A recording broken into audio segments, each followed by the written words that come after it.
Friends, in video number 4, we will explore a little-known phenomenon called the Second Awakening. But before we dive in, please note that throughout this video series, the terms God and consciousness are used interchangeably. So, what is the Second Awakening? All entities are on an evolutionary journey of self-creation known as the creation process, or the creation cycle. This journey begins with intelligent particles emerging from consciousness. What then follows is an evolutionary process of self-creation, that ultimately ends with a return to consciousness.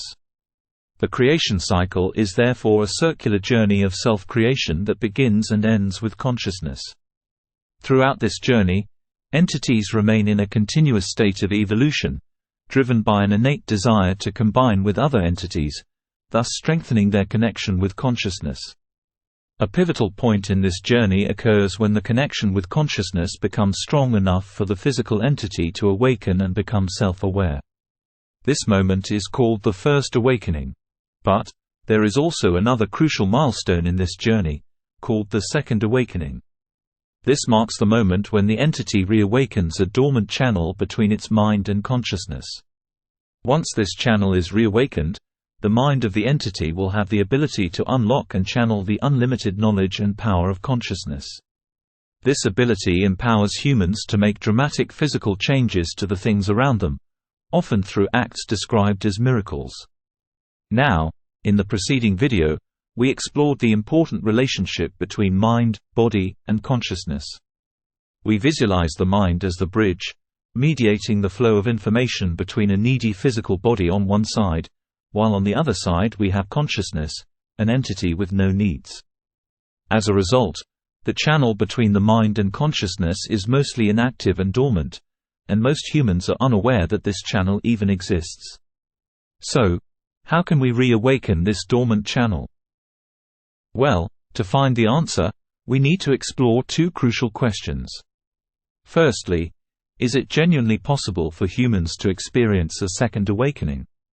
Secondly, what steps should we take to unlock this dormant channel? Now, let's address the first of these two questions. Can humans truly attain a second awakening? Well, the answer is yes. But, before we begin, it is important to understand that during the evolutionary journey of humans, the mind is also evolving in line with the increasing complexity of the physical body. At a certain point in this evolutionary journey, the mind reaches a critical point where it starts to experience its connection with consciousness, and this is accompanied by a surge in its knowledge and abilities. This significant juncture marks the moment when the mind, armed with its newfound knowledge, triggers the first awakening of the body. Take a moment to think about this. The human mind, even at the moment of the first awakening, already possessed the knowledge to harness the power of consciousness. This crucial observation unmistakably highlights that the potential for a second awakening is firmly embedded in the minds of all humans. This capability was refined during the evolutionary unfolding of our species, and utilized at the moment of our first awakening. Now, let us look at instances where humans have demonstrated the enhanced capabilities of a second awakening. But before we begin, it is important to acknowledge that not much information on this topic is available, and even fewer known examples where these enhanced capabilities have been demonstrated. We should also remind ourselves that in our recent past, the behavior of humans was rooted in superstition, mythology, and deep religious intolerance. This meant that individuals displaying unusual capabilities were either accused of witchcraft and persecuted, or elevated to godlike status and worshipped. Nevertheless, we will cite the historical records with a focus on at least one individual called Jesus, who exhibited all the characteristics of a second awakening. Jesus was well ahead of his time, and spent most of his entire adult life teaching about the second awakening, and how to achieve this state of awareness. During this period, Jesus was under the constant threat of death because his teachings ran counter to the prevailing political and religious orthodoxy. For this reason, Jesus at times used a careful mix of coded language and parables to communicate with followers, many of whom were unsophisticated and poorly educated. Regrettably, Some misunderstood his message and attributed godlike qualities to him, resulting in the belief that he was a deity to be worshipped. Even today, the false belief that Jesus is a god still resonates with many followers, despite the substantial body of evidence refuting this assertion. For an in-depth rebuttal of the claim that Jesus is God, please review the first video in this series. So, did Jesus truly experience a second awakening? Well, to make this case, we will use his own words and actions to show that he was human, his mind had connected with consciousness, and he used the power of consciousness to perform supernatural events, often referred to as miracles. But before we begin, it's important to note that Jesus frequently used the terms Father and Spirit when referring to God. In this video series, God is described as a singular spiritual consciousness, and is often referred to simply as consciousness. Now, let's explore the evidence, bearing in mind that Jesus frequently used coded language when communicating with his followers. This approach created a safeguard against accusations of blasphemy or sedition from those who sought to harm him. So, did Jesus describe himself as a human? Well, in John chapter 16 verse 28, Jesus stated, "I came from the Father and entered the world. Now I am leaving the world, and I am going back to the Father." Note that this mirrors the precise description of the creation cycle for all humans, entering the world from consciousness and returning to consciousness at the end of their journey. Next, did Jesus reawaken his dormant connection with consciousness? In John chapter 14 verse 10, he declared, "I am in the Father, and the Father is in me," with Father referring to consciousness. In John chapter 10 verses 30-38, Jesus affirmed, "I and the Father are one," indicating his deep connection with consciousness. Next, did Jesus utilize the power of consciousness to perform what were termed miracles? Well, according to John chapter 5 verse 19, Jesus said, "I can do nothing of myself, but what I see the Father do." Also, in Matthew chapter 12 verse 28, he said, "But if it is by the Spirit of God that I drive out demons, then the kingdom of God has come upon you." Here we see Jesus acknowledging that his capabilities originated not from within himself but from God. Finally, did Jesus acknowledge that God was greater than himself? In John chapter 14 verse 28, Jesus acknowledged, "The Father is greater than I." So, based on this evidence, it is abundantly clear that Jesus acknowledged being a human who had connected with consciousness. He also made it clear that he was using powers from consciousness to perform what are often called miracles. Jesus therefore displayed all the characteristics of a human who had attained the state of awareness known as the second awakening. But there is more. Jesus also shared the knowledge on achieving this state of awareness, and at least two disciples, Peter and Paul, experienced a second awakening.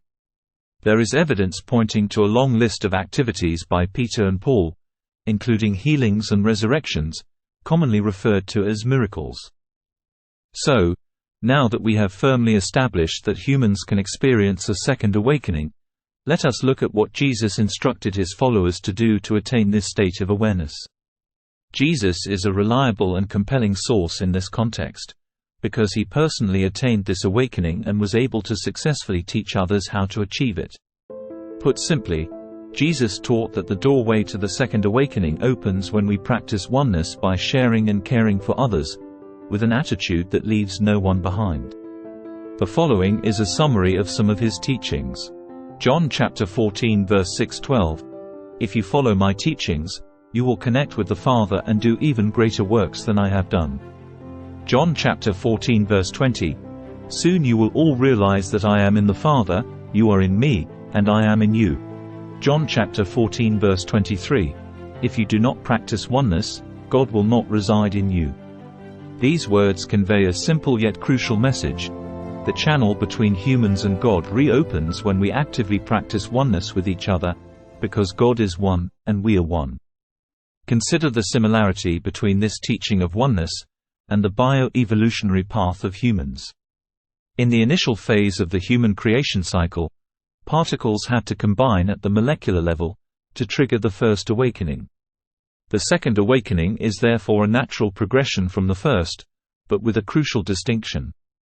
During this phase of our evolution, humans must actively and consciously strive to forge connections with one another. Jesus discovered these requirements, and spoke frequently and deliberately of the need to practice oneness by saying, "Love your neighbor as yourself, do good to those who hurt you, and love your enemies." Additionally, his actions reinforced these teachings, given that he risked his life to improve the lives of others, and forgave those who tried to harm him. Further insights into Jesus's motives come from letters written by the Apostle John, one of Jesus's closest and most passionate students. In 1 John chapter 4, John reveals what he learned from Jesus about the relationship between God and humanity, reinforcing the importance of seeking oneness with each other to fully experience God. Now, take a moment and think about this. Pursuing oneness with your neighbor is not a requirement of God, because God has no needs and requires nothing from humans. However, if we genuinely desire to connect with God, then we must take the necessary action to reopen the connection. Consider the simple analogy of desiring to swim in the ocean. Clearly, the ocean will not be affected by our inability to swim, or even the length of time it takes us to learn. However, if we want to experience the ocean, we must do what is required. God, like the ocean, is a wide open resource that is available to everyone, but he is unaffected by our desire to access his resources, or the amount of time needed to do so. Keep in mind that it took an estimated 14 billion years before the first awakening of humans.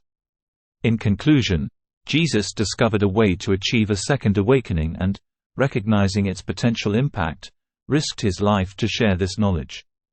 Unfortunately, instead of following his teachings, we declared him a god, and started to believe that his acts of kindness and his abilities are beyond the reach of ordinary humans. This is now seen as the ultimate excuse to avoid the challenging work of building genuine and unselfish relationships with others. The true message of Jesus is the possibility of a second awakening.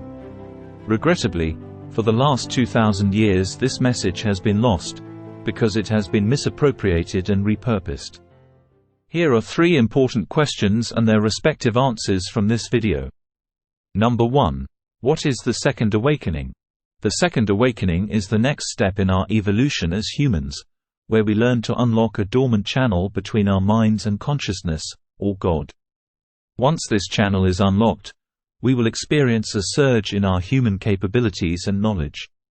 Question number 2. Can humans genuinely attain the level of a second awakening? The answer is yes. This capability was developed and refined during the evolutionary unfolding of humans, and was utilized at the moment of our first awakening. Question number 3. What must humans do to achieve a second awakening?